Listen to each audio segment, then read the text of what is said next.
샬롬, 요한계시록 말씀을 통하여 우리의 믿음과 소망이 더욱 굳건해지시기를 축복합니다.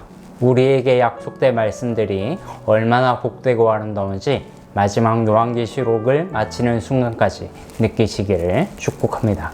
오늘 우리가 함께 보실 말씀은 요한계시록 5장 말씀 되겠습니다. 제5장. 내가 봄에 보좌에 앉으신 이의 오른손에 두루마리가 있으니 안팎으로 썩고 7인으로 봉하였더라. 또 봄에 힘있는 천사가 큰 음성으로 외치기를, 누가 그 두루마리를 펴며 그 인을 떼기에 합당하냐? 하늘 위에나 땅 위에나 땅 아래에 능히 그 두루마리를 펴거나 보거나 할 자가 없더라. 그 두루마리를 펴거나 보거나 하기에 합당한 자가 보이지 아니하기로 내가 크게 울었더니 장로 중에 한 사람이 내게 말하되, 울지 말라. 유대 지파의 사자 다윗의 뿌리가 이겼으니 그 두루마리와 그 7인을 떼시리라.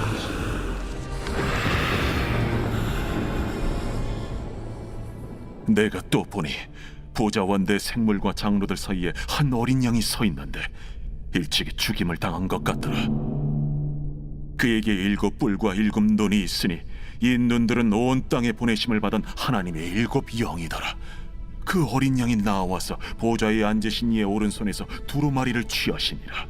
그 두루마리를 취하심에 내 생물과 24장로들이 그 어린 양 앞에 엎드려 각각 검은 고와 향이 가득한 금 대접을 가졌으니 이 향은 성도의 기도다니라.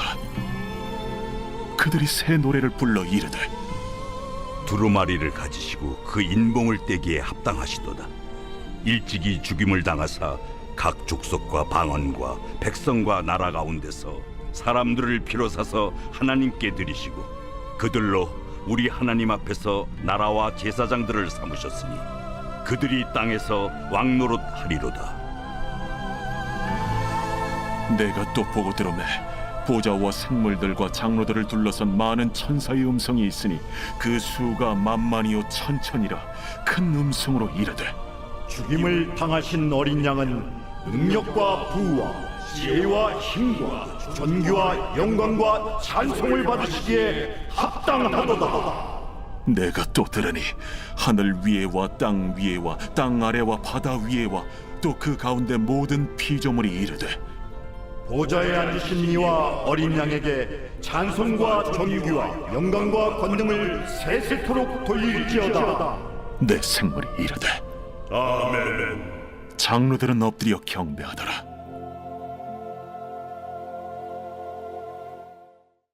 오늘 5장의 말씀은 4장 말씀과 계속 연결되는 말씀인데요. 요한이 보좌에 앉으신 이를 보고 그분께 존귀와 찬양을 드리는 천상의 예배를 경험하는 본문이 계속되고 있습니다. 다만 4장과 초점이 좀 달라요. 4장에서는 24장로들이 보좌에 앉으신 어린 양께 영광과 찬양과 존귀를 드렸던 것에 초점이 가 있었습니다. 그런데 5장에서는 보좌에 앉으신 이 앞에 계신 죽임당하신 어린 양께 초점이 가 있어요. 6절 앞부분 말씀을 한번 보실까요? 내가 또 보니 보좌와 내 생물과 장로들 사이에 한 어린 양이 서 있는데 일찍이 죽임을 당한 것 같더라. 성경에서 죽임당하신 어린 양은 예수 그리스도를 가리키는 대표적인 표현 가운데 하나입니다. 그래서 5장의 말씀은 어린 양 예수 그리스도를 초점으로 1절부터 7절까지는 어린 양이 하신 일이 소개되고요. 8절부터 14절까지는 24장로들과 내 생물과 수많은 천군 천사들이 보좌에 앉으신 하나님께 드렸던 찬양과 영광을 똑같이 어린 양께 드리는 모습을 볼 수 있습니다. 자, 그럼 먼저 이 어린 양 예수 그리스도께서 무슨 일을 하셨는지부터 살펴보겠습니다.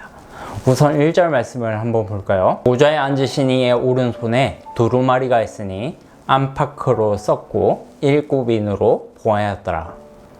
여기서 나는 사도 요한이겠죠.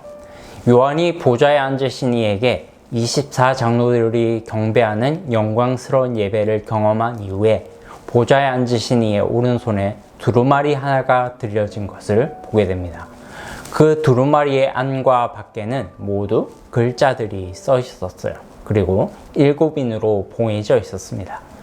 성경에서 7은 완전함을 상징하는 수예요. 그러므로 7인으로 봉해져 있다는 것은 이 두루마리의 말씀이 완전한 계시의 말씀이라는 것을 나타내는 겁니다. 이 두루마리에 적혀 있는 글자들은 무엇일까요? 이제 6장부터 보게 될 심판의 메시지입니다. 계속해서 2절에 보면 한 힘있는 천사가 나와서 큰 음성으로 이렇게 외칩니다.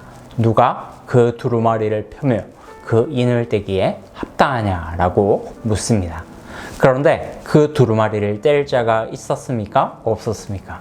3절에 보면 하늘 위에나 땅 위에나 땅 아래에 능히 그 두루마리를 펴거나 보거나 할 자가 없었다라고 말씀하죠.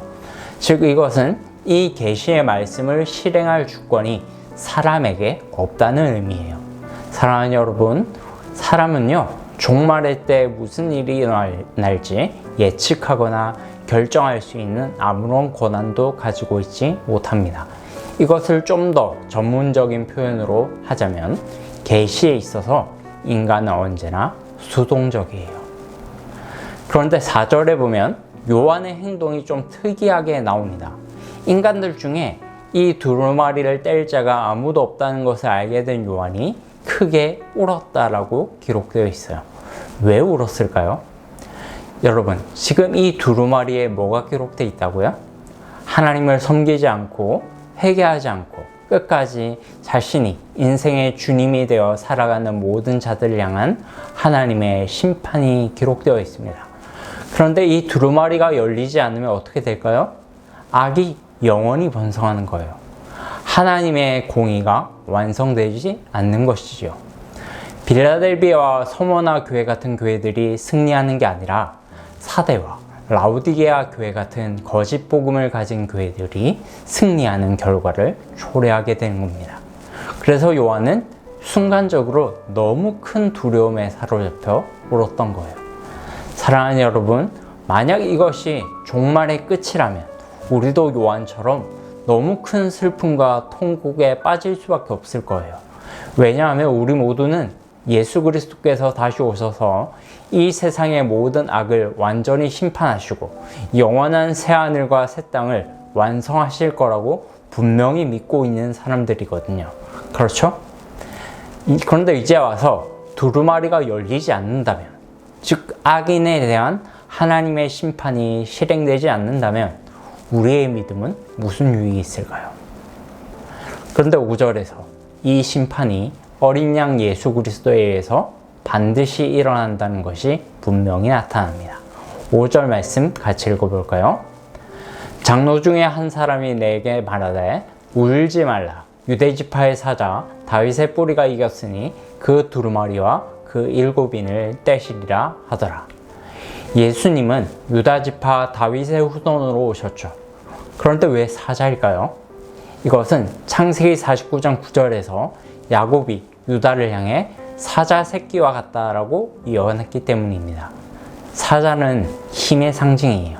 모든 동물들이 사자 앞에 무릎을 꿇습니다. 주님은 그처럼 크고 강한 권세를 가지신 분이세요. 그런데 그분은 놀랍게도 사자인 동시에 어린 양이시기도 합니다. 6절, 7절 말씀을 한번 볼까요? 내가 또 보니 보좌와 내 생물과 장로들 사이에 한 어린 양이 서 있는데 일찍이 죽임을 당한 것 같더라. 그에게 7뿔과 7눈이 있으니 이 눈들은 온 땅에 보내심을 받은 하나님의 7영이더라. 그 어린 양이 나와서 보좌에 앉으신 이의 오른손에서 두루마리를 취하시니라. 아멘.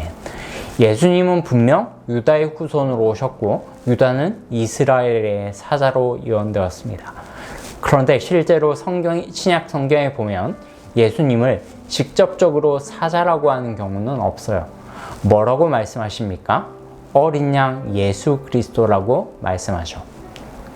요한복음 1장 29절에서 세례 요한이 자기에게 세례를 받으러 나오신 예수님을 보고 이렇게 말합니다. 보라, 세상 죄를 지고 가는 하나님의 어린 양이로다. 여러분, 유대인들은 어떤 메시아관을 가지고 있었는지 기억나시나요?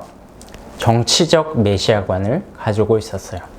즉 물리적으로 능력 있고 힘 있는 다윗과 같은 왕, 사자와 같은 힘을 가진 그리스도를 원했습니다. 물론 주님은 실제로 그런 힘을 가지고 계세요. 주님이 직접 말씀하셨듯이 마음만 먹으면 12군단 되는 천사들을 보내셔서 일거에 악을 소탕해 버리실 수 있는 분이십니다. 그러나 우리 주님은 그렇게 하지 않으셨죠. 사자와 같은 힘을 가지셨지만 그 힘을 함부로 사용하지 않으시고 오히려 어린 양과 같이 아주 보잘것없는 모습으로 십자가에서 자신을 내어주심으로 구원을 완성하셨습니다. 빌라델비아 교회 혹시 기억나십니까? 아주 작고 연약한 공동체였지만 성령의 능력으로 충만했죠. 그 교회는 사자와 같은 능력은 없었지만 어린 양 예수 그리스도를 따라 십자가의 길을 따라가는 겸손과 인내와 섬김이 있었습니다. 사랑하는 여러분, 이것이 복음이에요.